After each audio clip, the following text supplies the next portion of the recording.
Okay, tunaendelea na daily profit sharing paid at end of contract. Yaani hapa ni kwamba hizi fedha zinalipwa baada ya kumaliza mkataba wako. Kumbuka kwamba hii biashara pia ni ya kushirikisha watu kutengeneza networking. Kwa hiyo unapomshirikisha mtu mmoja, tulisema kwamba mtu wa kwanza unapata $30, na yule mtu akishirikisha mtu unapata $5, na yule mtu akishirikisha mtu mwingine $5, hivyo hivyo inaenda mpaka $3. Lakini wakati huo tunaangalia sasa, yule mtu wa kwanza uliyemshirikisha ukapata $30 ukaichukua ile hela. Mwishoni kabisa wa mkataba, wewe huyu bwana akimaliza mkataba kama amechukua wa miaka 3, utapata 8%. Kama amechukua wa miaka 3, 8% ya milioni, kwa sababu yeye atapata milioni 100, 8% ni milioni 8. Lakini huyu wa kwanza kama alichukua mkataba wa miaka 5, yeye atapata bilioni 1.2.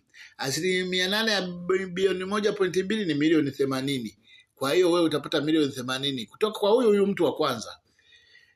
Lakini huyu mtu wa kwanza kama alichukua miaka 7, yeye atapata bilioni 3.5 na 8% yake ni milioni 250. Kwa hiyo hizo fedha zote utapata. Kwa mfano kama amechukua mikataba 3, kwa hiyo hiyo hela yote itakuhusu, utachukua.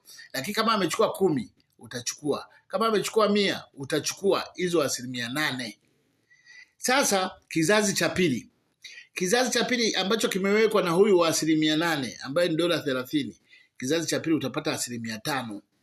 Miaka 3, 5% ya milioni 100 ni milioni 5. Kama atachukua miaka 5, utapata yule atachukua bilioni 1.2, 5% yake ni $50. Kwa hiyo utakula $50. Na miaka 7 utakula $150.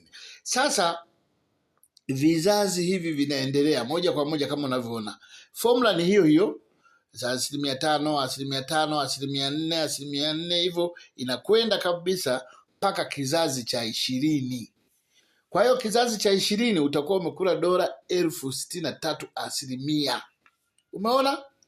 Sasa ndugu yangu, kama utakula $63,000 kutoka kwa vipato vyote hivyo, imagine kwa mfano mtu wa kwanza akafikisha watu 100, mtu wa pili akafikisha watu 100, mtu wa tatu akafikisha, yani kizazi cha kwanza watu 100, kizazi cha pili watu 100. Hii hela sijui kama utakuja kuimaliza ndugu yangu. Kwa hiyo mimi nitaka nikwambie kwamba mradi huu una faida nyingi na zinapatikana. Kwa hiyo tunaukaribisha. Chukua mkataba, jisajili. Hata kuweka fedha, unaweza kuanza kuweka fedha kidogo kidogo. $25 zinaruhusiwa sawa sawa na $68,000. Kwa hiyo unaweza ukaweka 68 mara mpaka ukamaliza ukapata $100 na ukaanza mkataba. Mkataba mradi ni wa kweli, hakuna longolongo. Karibuni.